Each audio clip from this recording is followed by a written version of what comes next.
નમસ્કાર દર્શક મિત્રો, હું આપની સાથે છું રાખી અંજારિયા। સ્વાગત છે આપનું કચ્છ ઉદય ટીવી ન્યૂઝમાં। દર્શક મિત્રો, જોઈએ આજના સમાચારો વિસ્તારથી। હથિયારો એ માત્ર હિંસાનું સાધન કે શક્તિ પ્રદર્શન માટે નથી, પરંતુ શસ્ત્રો એ ધર્મની સ્થાપનાનું સાધન છે। ભગવાન શ્રીરામે ધનુષથી રાવણનો વધ કર્યો હતો, મા દુર્ગાએ શસ્ત્રથી અસુરોનો સંહાર કર્યો અને ભગવાન શ્રી કૃષ્ણએ પોતાના સુદર્શન ચક્રથી અધર્મીઓનો નાશ કર્યો હતો। શાસ્ત્રોમાં દર્શાવાયું છે કે ધર્મની સ્થાપના અને રક્ષા માટે શાસ્ત્રો સાથે શસ્ત્રો પણ અનિવાર્ય છે। ભુજના લશ્કરી મથકમાં વિજયાદશમીના પાવન પ્રસંગે શસ્ત્ર પૂજન કરતા દેશના રક્ષામંત્રી રાજનાથસિંહે જણાવ્યું હતું કે દેશના રક્ષામંત્રીનો લકીનાળા ખાતે શસ્ત્ર પૂજનનો કાર્યક્રમ ખરાબ આબોહવાના કારણે રદ થતા તેમણે ભુજના લશ્કરી મથક ખાતે શસ્ત્ર પૂજન કર્યું હતું। આ અવસરે સેનાના જવાનોને સંબોધિત કરતા તેમણે જણાવ્યું હતું કે જે રીતે વિદ્યાર્થીઓ પોતાના પુસ્તકોને મસ્તક પર રાખે છે, તે રીતે સૈનિકો પોતાના શસ્ત્રને સન્માન આપે છે। શસ્ત્રોની પૂજા એ માત્ર શસ્ત્રોનું જ નહીં, પરંતુ તેને ધારણ કરનાર સૈનિકનું પણ સન્માન છે। ધર્મ અને ન્યાયની રક્ષા માટે માત્ર શાસ્ત્રો પૂરતા નથી, પરંતુ તેના રક્ષણ માટે શસ્ત્ર અને શક્તિ પણ જરૂરી છે।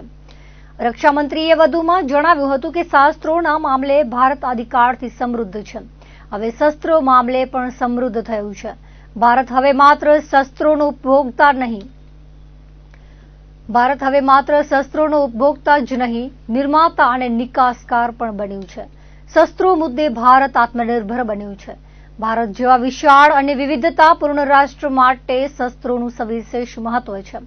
ભારત સામે અનેક પડકારો છે। ભારત સામે વિદેશી તાકાતો સાથે આતંકવાદના પડકારો છે।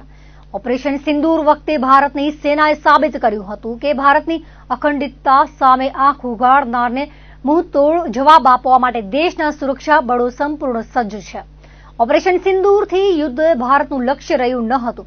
ઓપરેશન સિંદૂર એ માત્ર આતંકવાદ સામે ભારતનો જવાબ હતો અને દેશના સૈન્યએ બહાદુરીપૂર્વક આતંકવાદને જડબાતોડ જવાબ આપ્યો હતો।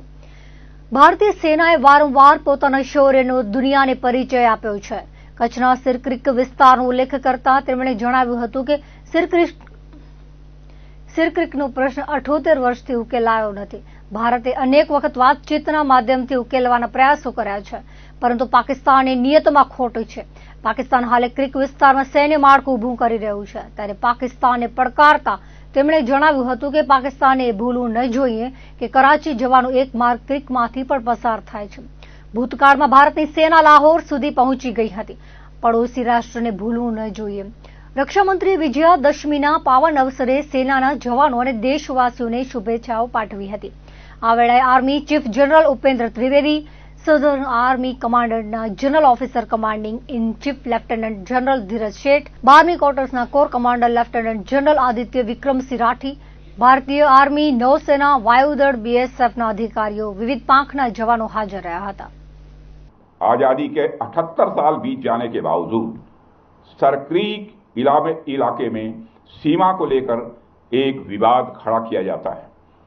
भारत ने कई बार बातचीत के रास्ते इसका समाधान करने का प्रयास किया है, मगर पाकिस्तान की नीयत में खोट है, उसकी नीयत साफ नहीं है। जिस तरह से हाल में पाकिस्तान की फौज ने सरक्रीक के सटे इलाकों में अपना मिलिट्री इंफ्रास्ट्रक्चर बढ़ाया है, वह उसकी नीयत बताता है। साथियों, भारत की सीमाओं की रक्षा भारतीय सेनाएं और बॉर्डर सिक्योरिटी फोर्स मिलकर मुस्तैदी से कर रही हैं। अगर सरक्रीक इलाके में पाकिस्तान की ओर से कोई भी हिमाकत की गई तो उसे ऐसा करारा जवाब मिलेगा कि इतिहास और भूगोल दोनों बदल जाएंगे मेरे साथियों। और 1965 की जंग में भारत की सेना ने लाहौर तक पहुंचने का सामर्थ्य भी दिखाया। आज 2025 में पाकिस्तान को याद रखना चाहिए कि कराची का एक रास्ता क्रीक से ही होकर गुजरता है। साथियों, आज जब हम यहां शस्त्र पूजा कर रहे हैं तो हमें मां दुर्गा के उस स्वरूप को भी स्मरण करना चाहिए जब सभी देवताओं की शक्तियों का सम्मिलन हुआ और वह दिव्य शक्ति के रूप में प्रकट हुई। मां दुर्गा इस बात की प्रतीक है कि जब विभिन्न शक्तियां एकजुट होती हैं तभी असुरों का संहार संभव हो पाता है। इसमें हमारी नेशनल सिक्योरिटी इंफ्रास्ट्रक्चर के लिए भी एक मैसेज है। थल सेना, वायुसेना और नौसेना, ये तीनों ही सेवाएं और हमारे बीएसएफ हमारी यह शक्ति के स्तंभ हैं। जब ये सभी मिलकर कार्य करती हैं, तभी हम हर चुनौती का प्रभावी ढंग से सामना कर सकते हैं।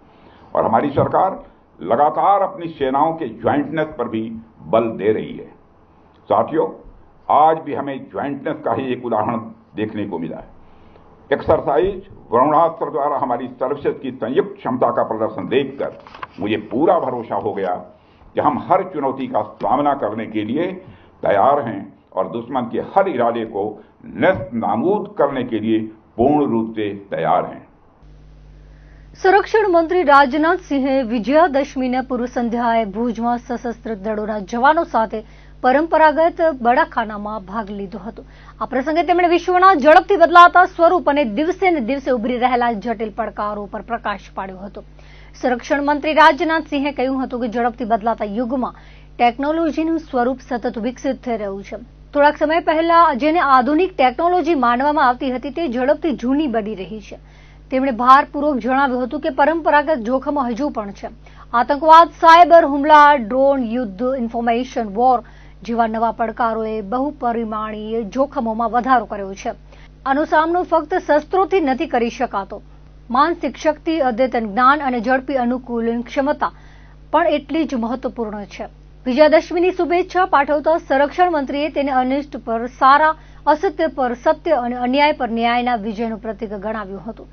ભુજમાં સૈનિકો વચ્ચે આ પ્રસંગ ઉજવવાનું પોતાનું સૌભાગ્ય વ્યક્ત કર્યું હતું, જે તેમના સાહસ અને સ્થિતિસ્થાપકતા માટે જાણીતા છે। સંરક્ષણ મંત્રીએ સૈનિકોને સતત તાલીમ આપવા, નવી તકનીકો અપનાવવા અને દરેક પરિસ્થિતિ માટે તૈયાર રહેવાનો આગ્રહ કર્યો હતો।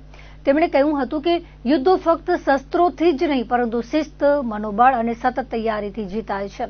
નવી તકનીકો અપનાવો, તાલીમને તમારા રોજિંદી દિનચર્યાનો અભિન્ન ભાગ બનાવો અને દરેક પરિસ્થિતિ માટે પોતાને તૈયાર રાખવા કહ્યું હતું। આજના વિશ્વમાં અજય શક્તિ એવી છે જે સતત શીખે છે અને નવા પડકારોનો સામનો કરે છે। તેમણે સૈનિકોને ખાતરી આપી કે સરકાર તેમના કલ્યાણ, સશસ્ત્ર દળોના આધુનિકીકરણ, નિવૃત્ત સૈનિકોના સન્માન અને તેમના પરિવારોની સુરક્ષા માટે સંપૂર્ણપણે પ્રતિબદ્ધ છે। તેમણે પુનરોચ્ચાર કર્યો, આપણા સૈનિકોનું કલ્યાણ સર્વોપરી છે। સંરક્ષણ મંત્રીએ ભારપૂર્વક જણાવ્યું હતું કે મજબૂત, આત્મનિર્ભર અને વિકસિત ભારતનું સ્વપ્ન આપણા સૈનિકોના ખભા પર છે। તેમનું સમર્પણ અને બલિદાન જ આ સ્વપ્નને દરરોજ વાસ્તવિકતા બનાવી રહ્યું છે। 21મી સદીને ભારતનો યુગ ગણાવતા રાજનાથ સિંહે કહ્યું હતું કે પ્રધાનમંત્રી નરેન્દ્ર મોદીના નેતૃત્વમાં દેશ સંરક્ષણ ક્ષેત્રમાં ઝડપથી આત્મનિર્ભરતા તરફ આગળ વધી રહ્યો છે। તેમણે વિશ્વાસ વ્યક્ત કર્યો હતો કે સશસ્ત્ર દળોની પ્રતિબદ્ધતાથી ભારત ટૂંક સમયમાં વિશ્વના શ્રેષ્ઠ સેનાઓમાંની એક બનશે।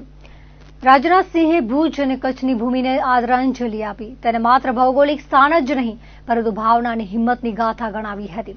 1971ના યુદ્ધ અને 1999ના કારગિલ સંઘર્ષ દરમિયાન દર્શાવેલ બહાદુરી અને 2001ના ભૂકંપ પછી બતાવેલ સ્થિતિસ્થાપકતાને યાદ કરતા તેમણે કહ્યું હતું કે ભુજ રાખમાંથી ઉગેલા પૌરાણિક ફોનિક્સ પક્ષીની ભાવનાનું ઉદાહરણ આપે છે।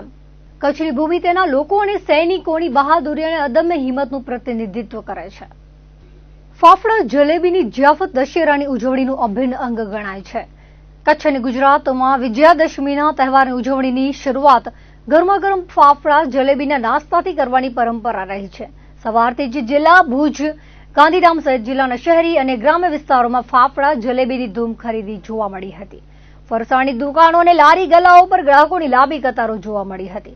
વિજયાદશમી અને ગાંધી જયંતિ એમ બે તહેવારોની રજાનો દિવસ હોય લોકોનો ઉત્સાહ પણ બેવડાયો હતો। ગાંધીધામ સંકુલવાસીઓએ સવારથી જ ફાફડા અને જલેબીના સ્ટોલ પર લાઈનો લગાવી હતી। વિવિધ સંસ્થાઓ, ઓફિસો અને વાણિજ્ય પેઢીઓ દ્વારા સ્ટાફ માટે ફાફડા જલેબીના ઓર્ડર અગાઉથી જ અપાઈ ગયા હતા।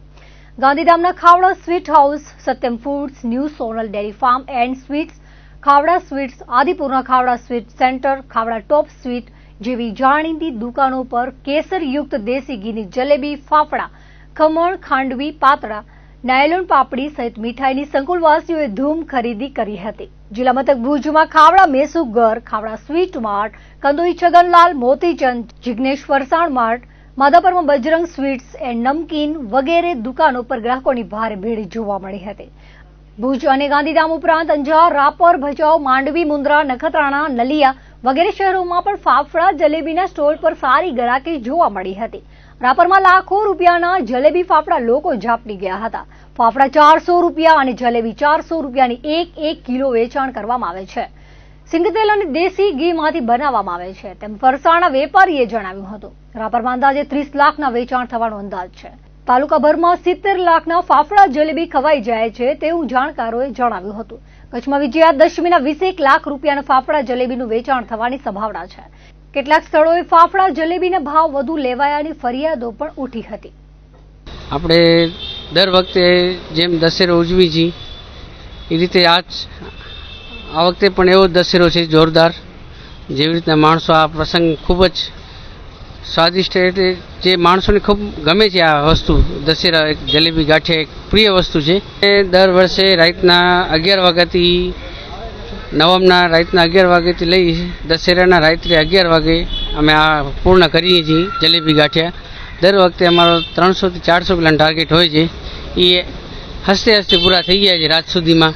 હાવડા મેસુદરનો માલિક. દશેરાના સવારથી જ જલેબી ગાંઠિયા ચાલુ થઈ જાય છે 6 વાગ્યાથી અને 2-2:30 વાગ્યા સુધી ચાલે છે. ગરમ પાપડી આવે, ગરમ જલેબી આવે કેસરવાળી, પછી સમોસા ને એ બધે એની સાથે ચાલે.